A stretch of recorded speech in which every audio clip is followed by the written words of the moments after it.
Donc, maintenant on va parler de la société Commodore, qui est une société qui a été fondée aux États-Unis à New York en 1954. Au départ, c'était une seule personne qui réparait des machines à écrire. Vous allez me dire, c'est quoi des machines à écrire? On n'était pas encore nés. Non, on n'était pas encore nés non plus. Les machines à écrire, on va dire, c'est un peu l'ancêtre de Word, ce qui permettait de taper du texte. Le problème, c'est quand vous faisiez une faute, il fallait mettre ce qu'on appelle du typex, un petit truc qui permettait de cacher, puis revenir en arrière et retaper une nouvelle lettre. Ou mettre le papier à la poubelle. Ouais, taper, ce qui était un peu chiant. Finalement, la société s'est assez bien développée. Puis la seconde activité de l'entreprise qui est arrivée, c'est la création de calculatrices électroniques. C'est-à-dire, c'est quoi une calculatrice électronique? C'est une petite machine que vous pouvez trinquer à gauche et à droite, qui permettait de faire des calculs scientifiques. On en utilisait souvent à l'école. Il y a eu différentes marques. Il y avait Canon, il y avait différentes marques. Il y avait, à l'époque, on appelait les Texas Instruments. Il y avait, à l'époque, on appelait les nerds, donc c'était les geeks qui se baladaient avec la petite calculatrice et leur petit bic comme ça dans la chemise, hein, avec des grosses lunettes. Voilà, c'était l'époque comme ça. Voilà, pas comme nous. Pas comme nous.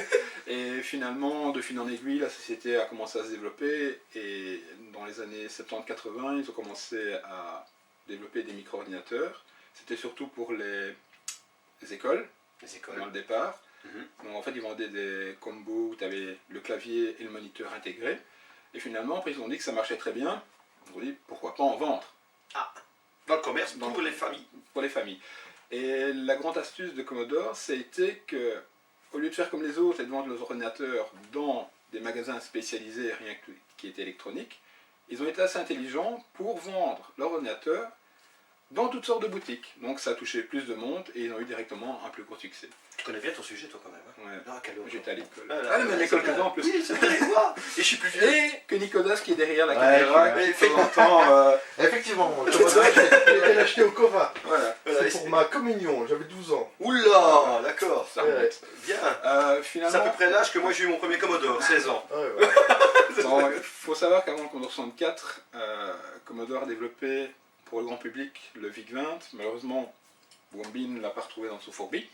Wombin l'a pas retrouvé dans son fourbi, c'est un jeu de mots. Et pourtant il est là. Hein. Ouais, pourtant il est là. Un jour il le retrouvera quand on en aura plus besoin. La grande innovation, c'est que c'était un seul clavier qui ne comptait pas d'alimentation. Peut-être montrer le premier Commodore 64. Voilà. Il était assez dégueu. Des grosses touches. Couleur caca comme ça. Ouais. Voilà, limite. Il existait différents modèles. Le premier modèle du Commodore 64 qui est sorti, c'était le modèle brun. Bon, ici c'est le second brun. La seule différence, c'est que le premier modèle avait une étiquette dorée. Et si vous voulez trouver ce Commodore 64 sur eBay ou bien sur un autre site de mise en vente, bonne chance que ça coûte super cher, ça peut monter jusqu'à 700-800 euros. Donc, super pour le portefeuille. Voilà. Le Commodore 64 était déjà bien équipé pour l'époque. Il y avait différents ports, on pouvait brancher différents périphériques, on vous en montrera tout à l'heure. Par exemple, oui. Le lecteur de cassette, qui prenait une plombe pour charger un jeu. Bon, déjà le lecteur des disquettes, c'était une misère, mais un lecteur de cassette, vous pouviez le lancer, aller manger un bout et revenir, peut-être qu'il avait fini de charger le jeu, si ça n'avait pas planté. Et si ça n'avait pas planté, 2 secteurs avant la fin. Voilà. Alors on râle un petit peu quand même. Bon, l'originalité des jeux qui étaient chargés donc, sur le lecteur de cassette, c'est qu'il y avait un petit écran splash screen, qu'on pourrait dire, avec une image du jeu et une petite musique qui n'arrêtait pas de se répéter.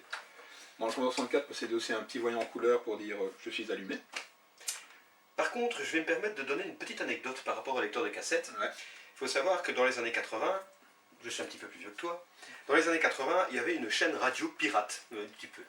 Une chaîne radio pirate qui existait, sur laquelle, quand on lançait le play record avec sa radio sur la cassette, on enregistrait des ondes, et ces ondes-là s'enregistraient sur la bande, ce qui permettait d'avoir des jeux de Commodore pirates sur une cassette audio. Je ne peux pas le dire, il faudra qu'on coupe au montage. Oui, je sais.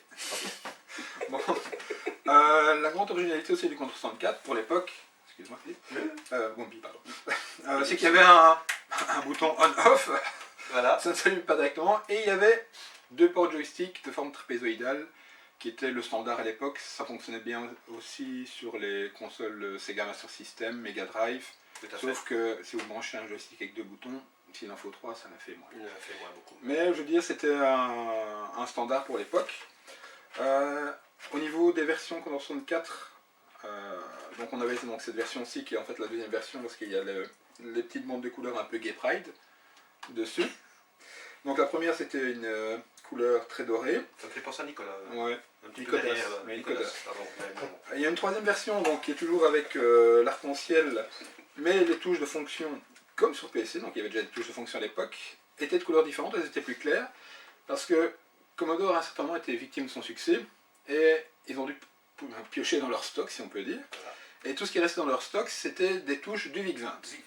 Donc, ils ont réutilisé les touches du VIC-20, donc on va dire c'est une version différente, avec des couleurs différentes, mais point de vue carte mère et intérieur, c'est kiff, c'est tout à fait la même chose. Par contre, tu as raconté quelque chose tout à l'heure par rapport à la boîte. Ah oui, en fait, il faut savoir aussi que Commodore est assez fainéant au niveau des boîtes. Donc quand ils ont fait la première boîte, ils ont toujours utilisé les mêmes boîtes pour tous les modèles différents. Donc avec des couleurs Oui, de touches. claires. Je ne sais pas si on va la voir ici. Je vais essayer de ne pas tout Oh, ça va, c'est pas tout tombé, on la voit. Ok, donc si on voit, les touches sont plus claires, tandis qu'ici, en fait, elles sont plus foncées. Mais en réalité, à l'intérieur, ça peut être un modèle avec des touches foncées. Donc, Commodore a un peu, on va dire, déconné sur le coup. Ils ont encore recommencé la même chose avec le Commodore 64 blanc, parce qu'il y a une deuxième grande version qui est sortie. Bon, il est un peu jauni avec le temps, parce que... Ils sont forts au Commodore 128. Hein. Ouais, Oui. en fait, c'est son petit frère. Il est là. Quand Commodore a sorti le 128, il s'est dit, bon, les ventes du Commodore 64 fonctionnent toujours bien, on va peut-être essayer de relancer les ventes, encore plus. Donc ils ont pris le look and feel du Commodore 128, plus large. Au niveau des capacités et ports d'extension, peut-être montrer à l'arrière, c'est équivalent. On a toujours un port cartouche, un port cassette, un port vidéo, classique, un port lecteur disquette, un port pour les vidéos pour les TV classiques de l'époque, c'est ça, maintenant on ne sait même plus en brancher sur une, et un port d'extension qui permettait de brancher déjà à l'époque des modems, donc vous pouvez déjà aller sur le... On n'appelait pas encore ça le net, c'était des systèmes de BBS. En fait vous appeliez avec votre ligne téléphonique une machine à distance, vous connectiez sur la machine à distance, et à ce moment-là, vous pouviez télécharger et prendre des informations qu'il y avait sur la machine à distance ou discuter avec une autre personne.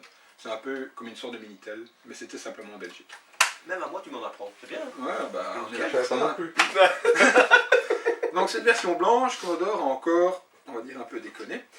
Si on voit ici, mais je ne sais pas si on le verra très bien, en fait, la version blanche possède des touches Shift comme sur la version brune. Et dans la version blanche, en fait, il y a deux versions. Il y a cette version-ci où la touche Shift est très petite, et une version blanche où la touche Shift est la même que sur la version brune. Donc, mais sur la boîte, on a toujours la grosse touche Shift, même si c'est à l'intérieur une petite touche, enfin un petit Shift. Donc, si vous voulez en acheter un, demandez toujours à une personne une photo du clavier à l'intérieur de la boîte, parce que la boîte ne veut rien dire. Donc, en Bien plus de, on va dire, ce modèle basique, Classique. en Allemagne, ils ont sorti deux modèles blancs. En fait, le modèle blanc, je ne vais pas le sortir parce qu'avec le frigolite, c'est prise de tête après pour le remettre, et je vais en mettre partout ici. Payez sous. Voilà. Donc en fait, le modèle blanc est tout à fait le même que le modèle brun, sauf que la coque est blanche et que les touches restent de la même couleur. Ensuite, ils se sont dit, on va encore faire un deuxième modèle blanc, tant qu'à faire. Bah ouais. Et ce modèle blanc ne s'est vendu que dans les chaînes de magasins Aldi, qui existent toujours à l'époque et qui existent toujours maintenant. Et ils ont vendu en fait un Commodore 64 comme celui-ci, mais complètement blanc. Bon, techniquement à l'intérieur c'est kiff, ils sont compatibles l'un avec l'autre. Plus pour collectionneur, j'imagine. Voilà, à l'époque c'était pour relancer les ventes et Voilà. essayer d'attirer de nouveaux clients, parce qu'au fur et à mesure que le Commodore 64 vieillissait, bien sûr le prix diminuait. Et certaines personnes à l'époque ne savaient pas non plus payer les nouvelles machines comme l'Amiga 500. L'Amiga 500 qui vient de sortir. Voilà. Et qui coûtait un bras. Tout à fait. Bon, nous on a encore les deux, mais enfin, on s'en Ouais. était quand même acheté un à Ouais, l'époque. C'était les parents aussi. C'était pas nous, hein. Mamie, paye-moi paye-moi un Amiga. Non, je me souviens, mon premier Amiga 500, je l'avais eu parce que j'avais bien réussi à l'école, la seule fois. Oh. Oh là là. T'es un unif ou Non, d'accord, j'ai pas essayé. J'ai pas essayé. Donc, Commodore a sorti plusieurs modèles, et en fonction des modèles, ils ont aussi sorti plusieurs couleurs de périphériques. Bon, au départ, le lecteur cassette, lui, il a toujours été blanc. Ils ont sorti un modèle Ouais, moi noir. j'en ai un noir. Ouais, voilà. Et en fait, ce modèle noir était à la base conçu pour être avec le Commodore 16, qui est en fait un Commodore 64 avec un peu plus de fonctionnalité, mais qui n'a jamais réellement fonctionné et qui était de couleur noire. Et qui avait des touches grises. Donc ils se sont dit on va faire un lecteur de cassette noir, c'est toujours bien. Donc comme on le voit ici, par exemple le lecteur de disquette ici, il est blanc et il était adapté on va dire pour le look and feel de la seconde génération de Commodore 64 qui était blanc. Tout à fait. Mais il y avait des bruns aussi. Il y avait des brins. Non, Non, là, c'est il n'est encore- pas là. c'est- Où est-ce que j'ai ça? Normalement, je dois avoir. Voilà, quelque part. Quelque part. Bon, attends, je vais le chercher en bas au musée. Payez le sou. Hein. Bon.